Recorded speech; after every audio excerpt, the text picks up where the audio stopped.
I think the question a lot of people will be asking is, who could this have been if it was terror? It was terror, and there's a number of candidates.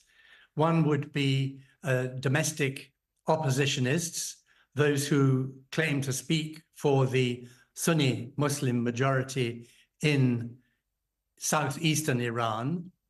Another candidate would be Israel. Israel's conduct in Gaza shows that they're motivated by three things: punishment, revenge, and deterrence. They welcome inflicting large-scale civilian casualties as part of their campaign, although they deny that. And the supreme leader of Iran praised the appalling terrorist attack of the 7th of October, and it would be characteristic of Iran, of Israel, to wish to take revenge and to send a strong political signal to Iran that if they support the killing of Israeli civilians, they will lose civilians themselves. And Israel has a history of state terrorist activity in Iran, targeting nuclear scientists, for example. Another candidate, of course, is Islamic State.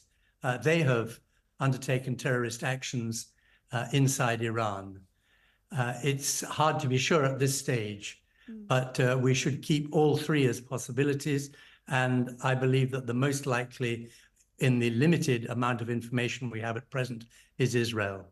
Now, the US has said it has no indication that it was Israel, but as you say, we should wait until there is further detail and information available. But of course, this is happening at the time of the conflict between Israel and Hamas in Gaza. But it is also a separate occasion that was happening, the memorial 4 years of the assassination by the US of General Qassem Soleimani, which at the time, I remember, was thought to, it might cause ripples, it might cause, a serious war. Then the pandemic happened. We find ourselves here. There's a conflation of issues happening all at the same time, but it was certainly no accident it was his memorial, was it? No, because Qassem Soleimani was the architect of Iran's relationships with groups fighting for influence and power in Syria, Iraq, Yemen, Palestine. Many nations are, of course, involved across their borders inside this volatile and unpredictable part of the Middle East, and Iran is amongst them. They use their so-called axis of resistance as a form of deterrence against the frequent threats of aggression against them by the United States and Israel.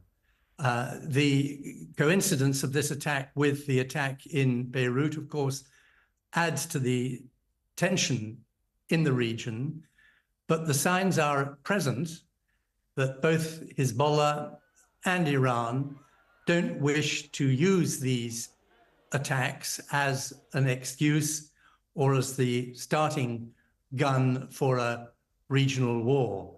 They appear to assess that they would lose more than they gain were they to attack Israel.